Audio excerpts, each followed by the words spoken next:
Before we start, don't forget to subscribe to the channel and turn on post notifications so you will not miss a future video. Welcome to the channel, The Tech Piano Player Kid. A black background with white text that reads The Tech Piano Player Kid displays on the screen with the same text written to the right in Braille. What is up, everyone? The Tech Piano Player Kid here. And today I'm going to be talking about some theories on what could happen in TimeCrest 4 if and when there will be one. And I guess just some other things about TimeCrest that I'm kind of curious about. So let's get some TimeCrest music in here. This one's the soundtrack Ash, and I just basically captured the recording from the music player. And yeah, so I will give credit in the description for SneakyCrab. I'll just basically give the name of the song. And the time length, I'm not going to really do that because I just have it looped over and over again, basically, until I'm done talking. So yeah. Anyway, here we go. So with TimeCrest 1 through 3, so we know 1 through 2 was on Ash's side, and 3 was on Luthor, basically on their life and like what happened, essentially. And 1 and 2, we basically see how Ash gets into TimeCrest and all that.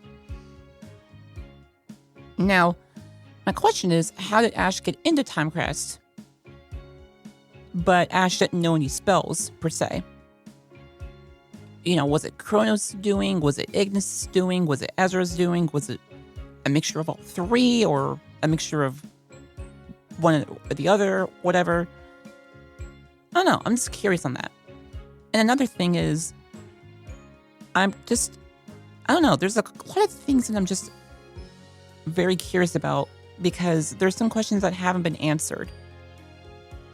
For instance, why did Ezra say, quote, "You don't know it, but that girl is worth more dead than alive," end quote, or something like that. And that's when, if you decide to go with Riley to see First Mage Ezra because he wants to ask Ash a question.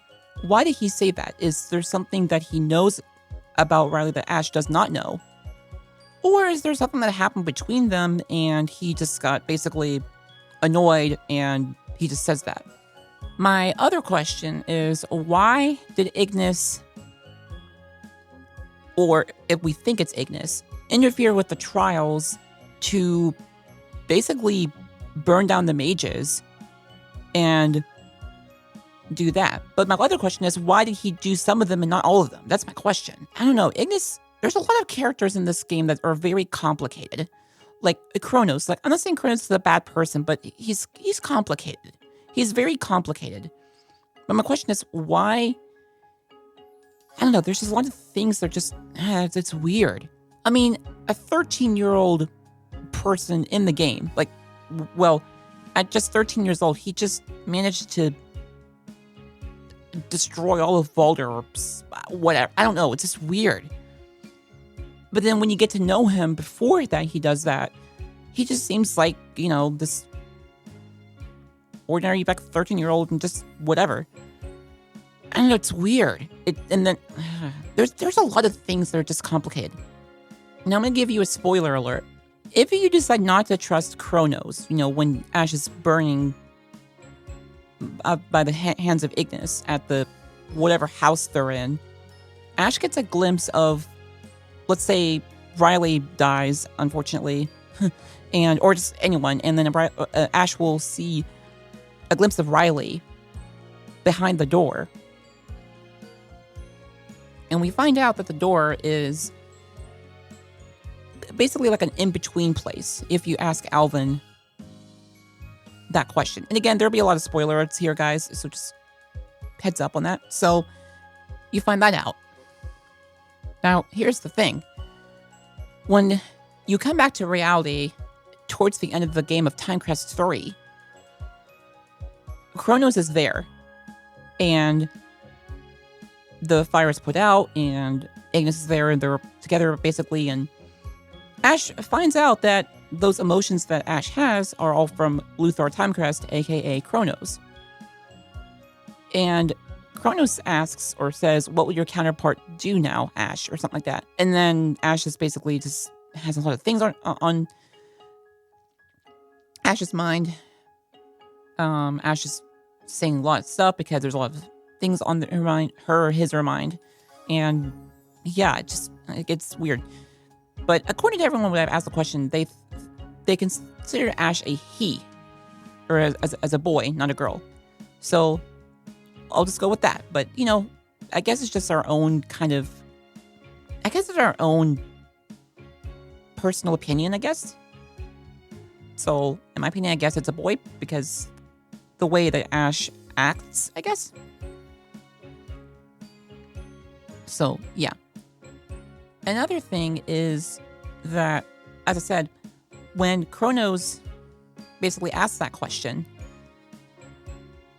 Ash finds out who it is, and then the game ends, and then, whatever. But if you do decide to trust Kronos, it takes a completely different path, where Ash has these bunch of emotions that, Ash sees baby Ash, essentially what happened in the past, to say in simple terms. So Ash sees baby Ash in the past on what happened, and finds out that how Ash got that scar on his hand or her hand. So Ash finds that out. Then at the very end of the game, Ash is basically at the door, and Kronos and Ignis are together, and you basically say, "Quick, let's call for help," and Ash is like, "You don't understand, Kronos is with Ignis," and you're like, "I thought I could trust you," and Kronos says, "I said no such thing," or something like that. And then you get this red text message from someone, and basically says this weird poem, and basically says, "Child, it's time to open the door." And then you have two choices: open the door or don't open the door. If you open the door, basically Ash just says, Ash reaches for the door with an ellipsis at the end, and then it basically just ends. Period. Just period. Now, here's my question. I'm actually quite curious what will happen if you decide to reach for the door and you go into TimeCrest 3, and what happens then? I'm actually quite curious. So I'll have to play through that, guys, and we'll have to go through that. I'll have to go back to TimeCrest 2, though, and play that again because, I'll have to play through that TimeCrest 1 and 2 and 3 and 4 and whatever again to get through that. Not 4, but yeah. But as I said, there's a lot of things that are, a lot of questions that haven't been answered. And I think it's just kind of your opinion, so to speak. Okay, now let's go to TimeCrest 4. So it depends on which path you take. My theory is that it will probably go back to Ash, because really it's the only people who have communicated with us so far with the Pocket Watch is Luthor and Ash. Everyone else knows about the Pocket Watch, but they don't see anything, or it doesn't go through.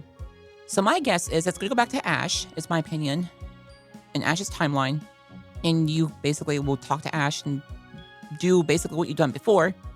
I'm curious if Ash will find a way to revive Riley, or the people that Ash loves or really wanted to see. We know that Ash saw Riley behind the door if you decide not to trust Kronos, and Ash gets burned half to death, to put it in simple terms. But if you decide to trust Kronos, then you basically have a similar aspect, essentially, where Ash sees all these memories and stuff that Ash does not recall, and stuff like that. Then we go into TimeCrest 3, where essentially Kronos, aka Luthor TimeCrest, basically doesn't want all this stuff to happen, what happened, and the person who's the red text person, as far as I know, is Alvin, unless Ignis has something to do with it as well, shows Luthor what his life would have been like if he decided to put Alvin out of his life for the rest of his life. Okay, that made no sense. To put Alvin out for the rest of his life, essentially just not have him at all. And Luthor finds out what it would have been like, and there were some things that unfortunately happened. Now, these things didn't actually happen. It just shows Luthor what could have / would have happened if he didn't have Alvin in his life, to put it in simple terms, I guess. And Luthor, aka Kronos, basically begs Alvin to join him, and Alvin says very well, and then time is altering, and then Luthor's back to his 13-year-old self and goes from there. Then, we know what happens, essentially. Luthor does what he does, blah, blah, blah, blah, blah, and then we find out that he's, does what he needs to do. So, as I said, I think TimeCrest 4 will probably go back to Ash's time. Now here's my question. Will Ash decide to trust Kronos eventually in the future? I don't know. It's hard to tell because, again, it depends on which path you take. So, yeah. But as I said, I'm very curious, and I will play through it a few times, and then I will do a video on taking the Scarlet path, because I've taken it once, and all I know is Ignis has a huge temper tantrum issue where he just gets angry to the point where it's like over 500% at the least things that don't need to be angry at, essentially. We know that he's very, very, very, very, very, very, very, very, very, very, very, very, very overprotective of his sister. So, going back, TimeCrest 4. I would assume that Ash finds a way to revive Riley somehow, and obviously Kronos is probably going to say this is probably not the best way to do this, but I'm not going to stop you, and that's that. And if Ash will ever decide to live on Ion and take up on Kronos' offer, because Patora is saying that Ash should. And I'm curious if Patora knows something that Ash does not know about, and telling Ash that that's the best way to do this because it will keep Ash out of danger. There's a lot of questions that have not been answered, and I'm sure you guys have a bunch of questions too. If you guys have a question about TimeCrest, you can join my discussion forum, by the way. It's on my website, and then you just go to the navigation bar menu thingy, go to discussion board, and then if you don't have an account, sign up. It's completely for free, and then you can sign up for that. And if you do have an account, you can log in and post to the boards.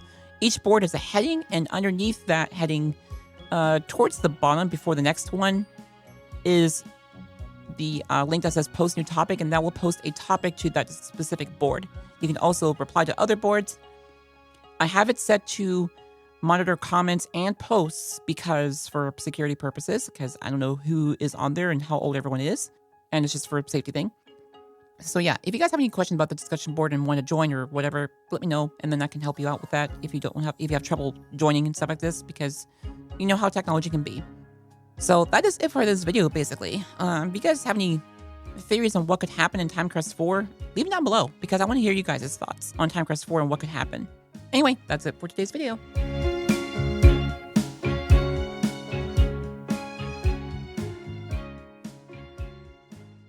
So that's it for today's video. If you guys have any more questions, please put them down in the comments below, or you may send them to info@TheTechPianoPlayerKid.com.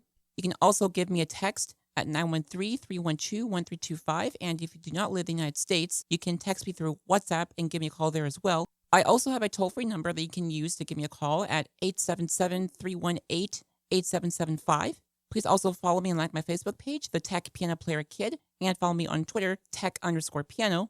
And you can also join my discussion forum on my website where you can ask questions about technology and help to answer questions about technology for the blind and stuff like this by going to TheTechPianoPlayerKid.com and clicking on the discussion board page underneath the navigation bar menu where you can register for a free account and help to answer questions and ask questions if need to be.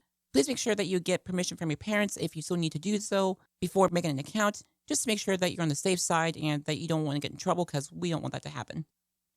And you can also subscribe to my monthly newsletter if you wish by going to my website, TheTechPianoPlayerKid.com. Again, if need to be, get permission from your parents just to be on the safe side. And you can unsubscribe at any time if you wish, and you have any trouble with unsubscribing or creating an account or deleting your account, please let me know, and I will do my best to help you out. Anyway, that's it for today's video. God bless you all, and peace. The Tech Piano Player Kid is out. Thank you for watching today's video. Please don't forget to like, subscribe, and turn on post notifications and leave a comment down below. For questions, please send an email to info@TheTechPianoPlayerKid.com. You can also give a call or text at 913-312-1325. And don't forget to like my Facebook page, The Tech Piano Player Kid, and follow me on Twitter, tech_piano. Black background with white text that reads The Tech Piano Player Kid displays on the screen with the same text written to the right in Braille, then fades to black.